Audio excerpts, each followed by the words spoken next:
Hi everyone, my name is Tamanna Chaudhary. Welcome to NEET Adda 247। मेरी तरफ से आपको और आपके परिवार को दिवाली की ढेर सारी शुभकामनाएं। हमारे हिंदू कैलेंडर में एक नया साल शुरू होने वाला है। आई एम वेरी श्योर जितने भी नीट एस्पिरेंट्स अभी मुझे देख रहे हैं, तुम लोगों के मन में आता होगा, है ना, कि कुछ तो नया हो जाए, है ना, कि नया साल तो आने वाला है लेकिन कुछ नया हो जाए। मे बी एक नया कॉन्फिडेंस आ जाए, मे बी एक नई दिशा मिल जाए, मे बी एक नया क्लैरिटी मिल जाए, एक मेंटल क्लैरिटी मिल जाए कि भाई नेक्स्ट 6 to 7 मंथ्स कैसे जाने चाहिए अगर आप नीट 2025 को क्रैक करके गवर्नमेंट मेडिकल सीट पाना चाहते हैं। क्योंकि यार कभी भी आप किसी भी कॉम्पिटेटिव एग्जाम के लिए प्रिपेयर करते हो तो बहुत अनसर्टनिटीज होती हैं। देखो, कुछ अनसर्टनिटीज तुम्हारी प्रिपरेशन में ही है कि किस मंथ क्या करना है, कौन सा टेस्ट देना है, कौन सी टेस्ट सीरीज खरीदनी है, कहाँ से प्रैक्टिस करनी है, कौन सी बुक सबसे ज़्यादा बेस्ट है, कौन से टॉपिक सबसे ज़्यादा इंपॉर्टेंट है, राइट।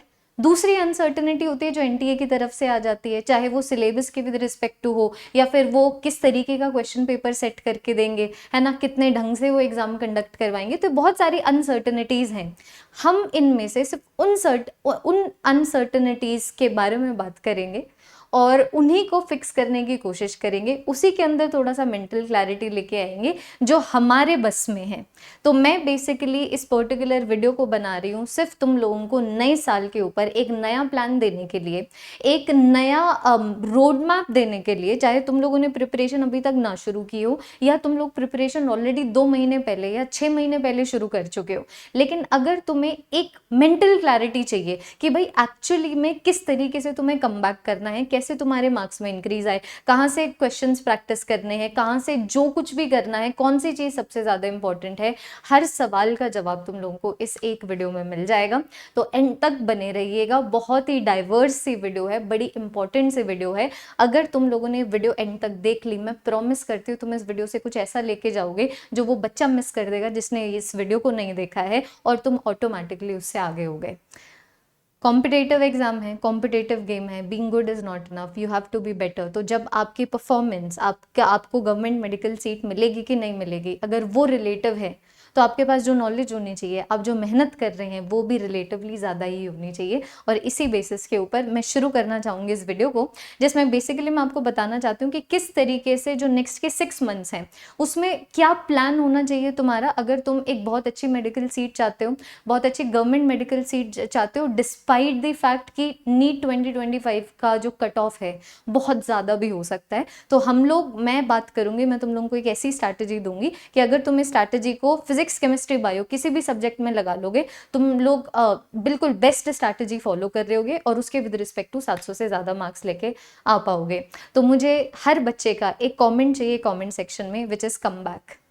कि कमेंट सेक्शन में लिख जाओ, ऐसे लिख जाओ, doctor Riya Patil come back, doctor Anirudh Sharma come back. कि अगर तुम कम बैक करने के लिए तैयार हो, नया साल शुरू हो रहा है, नए साल पे नए प्लान के साथ अगर कम बैक करने के लिए तैयार हो, let me know in the comment section. और अब मैं आती हूँ बच्चों वीडियो के ऊपर। देखो, अभी सबसे पहले तो मैं ये बता देती हूँ कि एक्चुअली में पढ़ना कैसे होता है। और ये जो मैं बता रही हूँ, ये सिर्फ और सिर्फ फिजिक्स के लिए नहीं है, ये केमिस्ट्री के लिए भी है, बायोलॉजी के लिए भी है। कॉम्पिटेटिव एग्जाम के लिए जब भी आप प्रिपेयर करते हैं, आप अपने प्रिपरेशन को 3 फेजेस में बांटते हैं। पहला फेज जिसके अंदर आप सिलेबस कवर कर रहे होते हैं, दूसरा फेज जिसके अंदर आप डिटेलिंग में रिवाइज कर रहे होते हैं, तीसरा फेज जिसके अंदर आप लास्ट रिवीजन कर रहे होते हैं और मॉक टेस्ट दे रहे होते हैं। तो तीनों सब्जेक्ट्स के लिए तुम्हें ये तीनों के तीनों फेजेस देने पड़ेंगे। अगर तुमने इनमें से एक फेज भी मिस कर दिया, ये मत बोलना हम लोगों ने बहुत ज़्यादा मेहनत की थी, क्योंकि तुम लोगों ने बहुत ज़्यादा मेहनत की होगी लेकिन तुम लोगों ने इनफ मेहनत नहीं की। तो ताकि इनफ तुम मेहनत कर लो, ताकि तुम्हें पता लग जाए what is enough to get a government medical seat, this is the plan. ये 3 स्टेप्स आपके फॉलो होने चाहिए। सबसे पहले आ गया सिलेबस कवरेज का फेज, जिसके अंदर आप डिटेल लेक्चर्स अटेंड करेंगे, ठीक है। मिनिमम हर चैप्टर के ऊपर 50 क्वेश्चन सॉल्व करने हैं। और ये मैं बोल रही हूँ अभी सिर्फ फिजिक्स के विद रिस्पेक्ट टू, क्योंकि फिजिक्स के अंदर क्वेश्चंस न्यूमेरिकल बेस्ड होते हैं, तो ऑब्वियसली बात उन क्वेश्चंस को सॉल्व करने में ज़्यादा टाइम लगता है। तो तुम 50 क्वेश्चन बायो के तो ऐसे निपटा लोगे, इनऑर्गेनिक के ऐसे निपटा लोगे, लेकिन क्या फिजिकल केमिस्ट्री के या फिजिक्स के ऐसे निपटा पाओगे? नहीं। तो ये जो मैंने तुम लोगों को क्वेश्चन का काउंट दिया है, ये मैं फिजिक्स के विद रिस्पेक्ट टू दे रही हूँ कि मान लो अगर कोई बच्चा आज से प्रिपरेशन शुरू करता है तो अभी हमें डेस्परेशन में भी नहीं रहना है कि हम बहुत बड़े बड़े गोल सेट कर रहे हैं जो अनरियलिस्टिक है। जो रियलिस्टिक गोल है वो मैं तुम्हें बता रही हूँ कि ड्यूरिंग द सिलेबस कवरेज तुम्हारा एम होना चाहिए कि पर चैप्टर तुम एटलीस्ट 50 क्वेश्चन सॉल्व कर रहे हो, डिटेल नोट्स तुम बना रहे हो और साथ में टेस्ट दे रहे हो। ये चीज तुम लोगों को सिलेबस कवरेज के दौरान करनी है और तुम्हें अपना सिलेबस कंप्लीट कर देना है फरवरी, अर्ली फरवरी तक। मैं तो बोलूँगी कि कोशिश करो, जैसे कि जो मेरे बैच के स्टूडेंट्स हैं उनको मैं सिलेबस कंप्लीट करवा दूंगी दिसंबर तक, है ना। लेकिन मान लो अगर तुम मेरे बैच के स्टूडेंट नहीं हो तो हो सकते हो फर्स्ट ऑफ ऑल, लेकिन फिर भी अगर तुम मेरे बैच के स्टूडेंट नहीं हो और तुम यूट्यूब से पढ़ते हो या कहीं खुद से पढ़ते हो, वॉट जैसे भी पढ़ते हो, मैं तुम्हें बता रही हूँ जो डेडलाइन है ना वो वैसे तो जनवरी मिड है, लेकिन अगर मैं सोच के चलूँ कि कोई बच्चा आज से प्रिपेयर कर रहा है तो मैं नहीं चाहूँगी कि वो जनवरी मिड तक कंप्लीट करे। मैं चाहूँगी वो कि भाई तो 15 दिन एक्स्ट्रा ले ले, लेकिन क्वेश्चंस में कॉम्प्रोमाइज़ मत करियो, नोट मेकिंग में कॉम्प्रोमाइज़ मत करियो और टेस्ट में कॉम्प्रोमाइज़ मत करियो, ठीक है। तो अगर कोई बच्चा आज से शुरू कर रहा है तुम लोग ये बिल्कुल अपने दिमाग में बिठा के चलोगे कि तुम लोगों को जो सिलेबस है अर्ली फरवरी तक कंप्लीट करना है। ट्राई करो जनवरी एंड तक कंप्लीट हो जाए। अब एक बार बच्चों जब तुम्हारे पूरा डिटेल कवरेज हो जाएगा ना, मैं पहले बता दूं डिटेल कवरेज फेज ना वो वाला फेज होता है जिसके अंदर आज तुम जो चैप्टर कंप्लीट कर रहे हो ना, क्योंकि अच्छी खासी रिवीजन तो हो नहीं पाती, डिटेल कवरेज में तो टाइम ही इतना ज़्यादा लगता है। तो एक ऐसा फेज होता है कि अगर तुम आज कोई चैप्टर कर रहे हो तो तुम्हें 1 महीने के बाद लगेगा कि भाई ये चैप्टर तो मैं भूल गई, उफ ये क्या हो गया, क्या मुझे दोबारा से उस चैप्टर के ऊपर जाना चाहिए। तो इतनी डेस्परेशन नहीं रखनी है। डिटेल कवरेज के दौरान आप डेफिनेटली भूलेंगे। डिटेल कवरेज का जो फेज आता है ना वो चीज़ों को याद करवाने का नहीं होता। डिटेल कवरेज का पॉइंट होता है तुम सिर्फ चीज़ों को समझो और जो रिवीजन हो सिर्फ और सिर्फ टेस्ट के सिलेबस के विद रिस्पेक्ट टू हो, कि तुम रिवाइज करो जैसे टेस्ट बोल रहा है। जैसे कि मेरे बैच के बच्चे सिर्फ वैसे रिवाइज करेंगे जैसे मेरे बैच में टेस्ट होते हैं।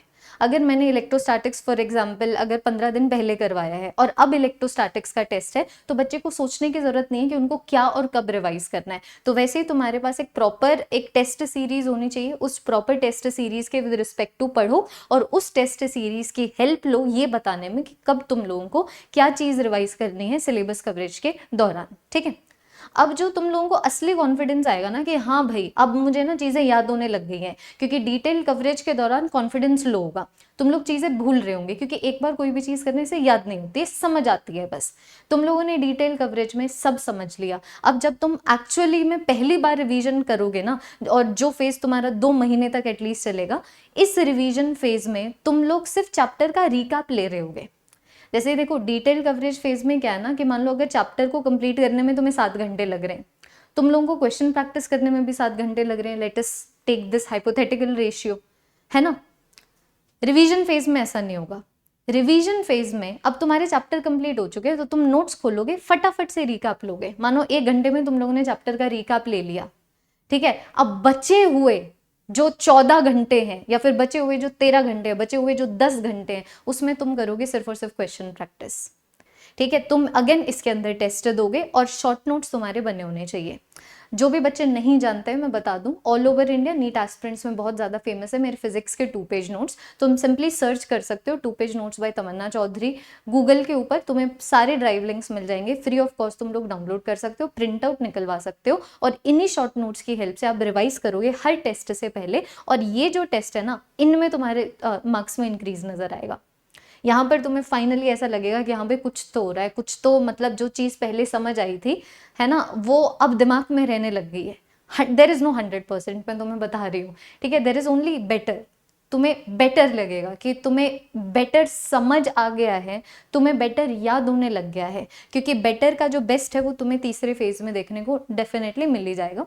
इसमें मैं एक एडवाइस ये भी देना चाहूँगी कि जब तुम इस रिवीजन फेज में हो तो तुम लोग क्वेश्चन तो सॉल्व कर ही रहे हो, तो देखो फिजिक्स के ना ऐसे 20 टॉपिक्स हैं जो सबसे ज़्यादा इंपॉर्टेंट है। तो ये वो फिजिक्स के टॉपिक्स हैं नीट 2025 के लिए कि यहीं से तुम 120 से ऊपर मार्क्स एक्सपेक्ट करके चल सकते हो।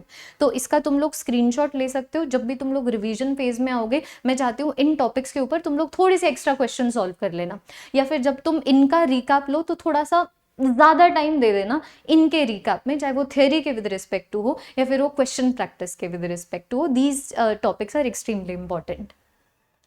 फिर आ जाता है बच्चों तुम्हारा तीसरा फेज। अब देखो मार्च एंड हो चुका है, अब रहता है तुम्हारे पास 1 महीना अप्रैल का।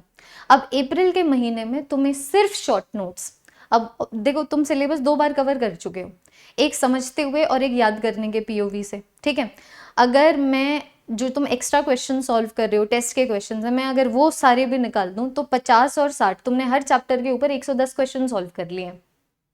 बहुत होते हैं हर चैप्टर के ऊपर 110 बढ़िया क्वेश्चन करने, सच दैट वो 110 क्वेश्चन बिल्कुल तुम्हारी टिप्स के ऊपर हूँ। तो मैं चाहती हूँ कि पहले ये जो 2 फेजेस है ना, इसके अंदर तुम क्या करना ना, जब भी टेस्ट दो तुम्हें पता लगेगा कि तुम जब भी तुम एनालिसिस करोगे टेस्ट का कि कौन से टॉपिक से मार्क्स कट रहे हैं, कौन से टॉपिक में दिक्कत आ रही है, चाहे वो हो कि इस टॉपिक में हम थ्योरी भूल रहे हैं, या फिर इस टॉपिक में हमसे कैलकुलेशन नहीं हो रही, इस टॉपिक में ना कोई क्वाड्रेटिक इक्वेशन इस्तेमाल होगी जो हम भूल गए हैं। तो एक कॉपी बनाओ और उस कॉपी में नोट मेकिंग करो, ठीक है। उस कॉपी में ऐसे लिखते जाओ, कोई चेकलिस्ट बना लो, ये चेकलिस्ट भी फिजिक्स की अवेलेबल है, you just have to search physics checklist by Tamanna Chaudhary. तुम्हारे पास टॉपिक वाइज और चैप्टर वाइज पूरी एक चेकलिस्ट आ जाएगी, जिसके अंदर तुम लोग इस तरीके से ना मार्क कर सकते हो कि भाई ये टॉपिक था, इससे मार्क्स कटा था। तो इससे क्या होगा ना, इससे जब तुम लोग इस तरीके से लास्ट रिवीजन फेज में आओगे तो तुम्हें एग्जैक्टली पता होगा, तुम्हें एग्जैक्टली कॉन्शियसली बिल्कुल पता होगा कि दिक्कतें कहाँ पर आ रही है। तो यहाँ पर तुम लोगों को ना कन्वर्ज रिवीजन करनी है। कन्वर्ज रिवीजन का मतलब तुम पूरे के पूरे सिलेबस को एक तरीके से रिवाइज नहीं कर सकते, क्योंकि कुछ ऐसी चीजें हैं जिनमें तुम गलती नहीं कर रहे हो, तो उनको टाइम क्यों देना है ना। आराम से शॉर्ट नोट्स की हेल्प से उनको गो थ्रू कर जाओ। लेकिन कुछ ऐसे टॉपिक्स हैं जिनमें तुम लोग गलती कर रहे होगे, जो तुमने पहले वाले फेज में भी की होगी, दूसरे वाले फेज में भी की होगी, और ये तभी पता लगेगी जब तुम टेस्ट दोगे। तो प्लीज टेस्ट मत स्किप करना। तो अब तुम लोगों को तीसरे फेज में कन्वर्ज रिवीजन करनी है कि भाई ये वो टॉपिक्स हैं जिनमें मैं बार बार गलती कर रही हूँ। तो अब इनके ऊपर मैं क्या करूंगी, अब इनके ऊपर जो मैम ने क्वेश्चंस दिए थे एक बार दोबारा से सॉल्व करती हूँ। जो मैंने इस टॉपिक के ऊपर इन दोनों फेज में क्वेश्चन सॉल्व किए थे उनको दोबारा से सॉल्व करती हूँ, ताकि दोबारा से अगर नीट 2025 में उसके ऊपर उस टॉपिक के ऊपर कोई क्वेश्चन आ जाए तो प्रोबेबिलिटी बढ़ जाए कि मैं उस क्वेश्चन का आंसर दे पा रही हूँ। तो लास्ट का जो 1 महीने का फेज है, तुम लोगों को सिर्फ रिवीजन करना है शॉर्ट नोट्स की हेल्प से और टेस्ट देना है। टेस्ट और तुम्हारी वो जो मिस्टेक कॉपी है वही तुम्हें बताएगा कि अब क्या रिवाइज करोगे, क्योंकि पूरे के पूरे सिलेबस को इक्वली सेम लेंस के अंदर डाल के तुम्हें रिवीजन नहीं करनी है। जो मेजर चंक्स हैं जहाँ से ज़्यादा क्वेश्चंस पूछे जाते हैं, जैसे अभी मैंने फिजिक्स के मोस्ट इंपॉर्टेंट 20 टॉपिक्स बताए, उन पे ज़्यादा ध्यान दो। जो तुम्हारी पर्सनल वीकनेस है उन पे ज़्यादा ध्यान दो। अब इस फेज में जो बच्चों मार्क्स में इंक्रीज आएगा ना, मज़ा आ जाएगा तुम लोगों को। That's it. तुम लोगों को सिर्फ और सिर्फ इतना करना है। मैं बता दूं, अगर कोई भी बच्चा मुझसे पढ़ना चाहता है, अगर कोई भी बच्चा जीएनटी टीम की हेल्प से पूरे के पूरे पीसीबी सिलेबस को कवर करना चाहता है, या सिर्फ मुझसे फिजिक्स पढ़ना चाहता है, तो मेरा सिर्फ फिजिक्स का बैच भी अवेलेबल है और जीएनटी टीम का पीसीबी बैच भी अवेलेबल है। दिवाली का ऑफर चल रहा है, आपको 50% ऑफ पे पूरा का पूरा सारांश 2.0 का ड्रॉपर्स बैच मिल जाएगा। वैसे इसकी ओरिजिनल कॉस्ट है 5800 रुपीज़, लेकिन अगर तुम GNT 99 कोड लगाते हो, जो मैक्सिमम डिस्काउंट कोड है, चाहे तुम अड्डा 247 पे कभी भी कुछ भी बाय कर लेना, सीधा ये 2900 का हो जाएगा। तो तुम लोग इस बैच को ज्वाइन कर सकते हो अगर तुम्हें लगता है कि ये सारी चीज़ें तुम एक टीचर की गाइडेंस में, एक टीचर के ऑर्डर से, एक टीचर के एक्सपीरियंस के साथ कवर करना चाहते हो। बाकी मैं इस वीडियो को एंड करना चाहूँगी कुछ 4 चीज़ें डिस्कस करके। मैं चाहती हूँ कि ये 4 चीज़ें तुम लोग बिल्कुल मत करना अगर तुम नीट 2025 में बहुत अच्छा स्कोर करना चाहते हो, जिसमें एक तो बहुत ऑब्वियस है, जिसके बारे में मैं बात कर चुकी हूँ, टेस्ट को निगलेक्ट करना। टेस्ट अगर नहीं दोगे, इट इज़ लाइक कि तुम एक सिंगिंग कॉम्पिटिशन के लिए तैयारी कर रहे हो जिसमें तुम सिंगिंग ही नहीं कर रहे हो। मतलब रियाज में तुम सिंगिंग ही नहीं कर रहे हो, तुम सिंगिंग कॉम्पिटिशन की तैयारी कर रहे हो चल के, तुम फुटबॉल के मैच की तैयारी कर रहे हो भाग के। जिस चीज की तुम तैयारी कर रहे हो, है ना, मतलब अगर तुम्हें D-Day पे, थर्ड डे पे अगर कोई स्किल दिखानी है तो उस स्किल की प्रैक्टिस करोगे। तो तुम नीट 2025 के एग्जाम में जब बैठ रहे होगे, तुम एक टेस्ट दे रहे होगे, तो इसलिए टेस्ट मत मिस करना, वरना टेस्ट देने नहीं आएंगे, वरना कभी पता नहीं लगेगा टेस्ट देते हुए क्या क्या दिक्कतें होती हैं, कैसे टेस्ट देते हुए भूलते हैं, मुश्किलें आएंगी तो ही तो तुम तुम्हें पता लगेगा कि इन मुश्किलों का हल क्या है। सोचो, सीधा एग्जाम डे के ऊपर जाके तुम्हें पता लगेगा कि हाँ भाई ये भी मुश्किल आ सकती थी, फिर क्या करोगे? उस मुश्किल का सोल्यूशन ढूंढने के लिए या फिर उस मिस्टेक को रेक्टिफाई करने के लिए तुम्हें 1 साल देना पड़ेगा, विच आई एम वेरी श्योर एक भी बच्चा यहाँ पर नहीं है जो देना चाहता है। तो टेस्ट नहीं कोई भी बच्चा स्किप करेगा। एक इम्पेशेंट होना, जैसे कुछ बच्चे इम्पेशेंट क्या होते हैं ना कि हम 1 महीने से पढ़ रहे हैं, अब हमारे मार्क्स आने चाहिए, ऐसे नहीं होता। तुम करो पूरा का पूरा सिलेबस कवरेज पूरी निष्ठा से, फिर आओ डिटेल कवरेज फेज में। मैं लिख के देती हूँ अगर तुम्हारा मार्क्स में इंक्रीज ना आए तो, लेकिन सिलेबस को 2 बार तो करना पड़ेगा, तब मार्क्स में इंक्रीज आएगा। और फिर जब तुम सिलेबस को तीसरी बार लास्ट रिवीजन में कवर करोगे, यूं मार्क्स में और इंक्रीज आएगा। तो जितना प्रिपरेशन में आगे जाओगे उतना ही मार्क्स तो इंक्रीज होगा ही होगा, उतने रेट से भी इंक्रीज होगा। तो इम्पेशेंस तुम्हें नहीं दिखाना है, लंबा मैच है, मैराथन है ये, ठीक है, स्प्रिंट नहीं है, मैराथन, आपको बहुत लंबे चलना है, ठीक है। तो हौली हौली कंसिस्टेंटली चलो, इम्पेशेंस नहीं दिखाना है। तीसरी चीज, अपने हेल्थ का ना ख्याल रखना, अपना स्लीपिंग शेड्यूल फिक्स करूं, क्योंकि चौथा पॉइंट भी यही है, too much social media. I know तुम सबके पास फोन है, मे बी रात रात तक स्क्रोलिंग चलती है, या फिर रात रात तक चैटिंग चलती है, रात रात तक गेम्स चलते हैं, वॉट। मैं चाहती हूँ अभी देखो, ये तुम्हारा जो फेज है ना, जिसमें तुम नीट 2025 के लिए प्रिपेयर कर रहे हो, ये तुम्हारे लाइफ का पहला इतना बड़ा फेज है जो डिक्टेट करेगा तुम्हारी आगे की जर्नी को। मैं ये नहीं बोल रही अगर कोई बच्चा नीट 2025 में फेल कर जाएगा तो उसकी लाइफ बर्बाद है।